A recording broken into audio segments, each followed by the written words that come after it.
Hey everyone, we throw around the word professional all the time, but what does it actually mean? What's the real fundamental difference between just having a job and being part of a true profession? Well, in this explainer, we're going to dig in and find out. I mean, seriously, think about it. We talk about professional athletes, professional artists, professional engineers. The list just goes on and on. But is there a formal, official line that separates what they do from other kinds of work?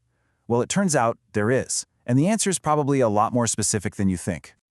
All right, so where do you even begin to look for a real solid definition? A great place to start is with a group that takes this question very, very seriously.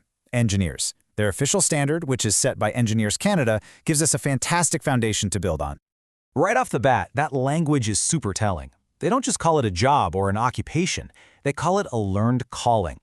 That word choice is really powerful, isn't it? It suggests this deep personal commitment that goes way beyond just collecting a paycheck. It's about intensive education and very specialized training becoming a part of who you are. And they get even more specific, breaking it down into 4 key attributes. A profession is highly organized and has a strict code of ethics. But check out these last 2 points, because they are absolutely crucial. The highest obligation is to society, and it's self-regulating by law. This means these professionals are trusted to police themselves, all to protect the public good.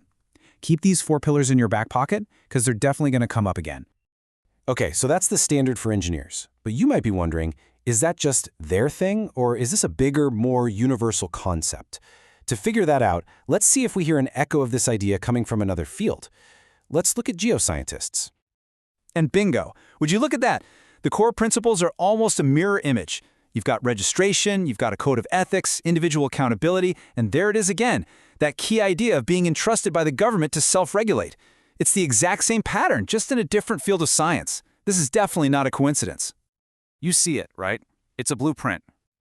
So, we've got agreement from 2 huge national groups. But what about the folks on the ground? You know, the provincial and territorial regulators who actually hand out the licenses? Are they singing from the same song sheet? Do they uphold the same unified standard? Well, let's take a look.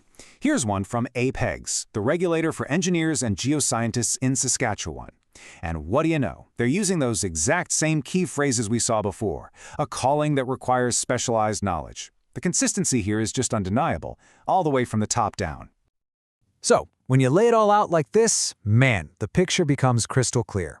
It just doesn't matter who you're talking to. Engineers, geoscientists, or their local regulators. Those 4 pillars are always there. Specialized knowledge, self-governance, a code of ethics, and a duty to protect the public interest. This isn't just some loose set of guidelines. It's a unified, non-negotiable standard across the board. All right, we've looked at the evidence from every angle, and we've seen the pattern confirmed at every single level. Now it's time. Let's put all these pieces together and build our final, rock-solid definition. So, let's see how this all connects. It all starts with being a learned calling, right? That's the foundation of specialized skill. From there, that calling is given the huge responsibility to be self-regulated by law. But how do they do that? Well, they're bound by a code of ethics. And the big question? Why? Why all these rules? It's all for one massive purpose, their highest obligation to the public. See how each piece just logically builds on the last? And here it is, the whole shebang, all in one sentence. This is really the key takeaway from all of this. A profession is so much more than a fancy job title. It's a learned calling, it's self-regulated by law, and it's tied to a strict code of ethics, all with that one primary duty, to protect the public and the environment. It's a formal, legally recognized commitment to all of us. So now that you know the real definition, it kind of makes you think, doesn't it? Based on these really strict criteria, what other jobs out there do you think should be held to this exact same standard? Which ones carry so much public trust that they ought to be formally recognized as true professions? Definitely something to chew on.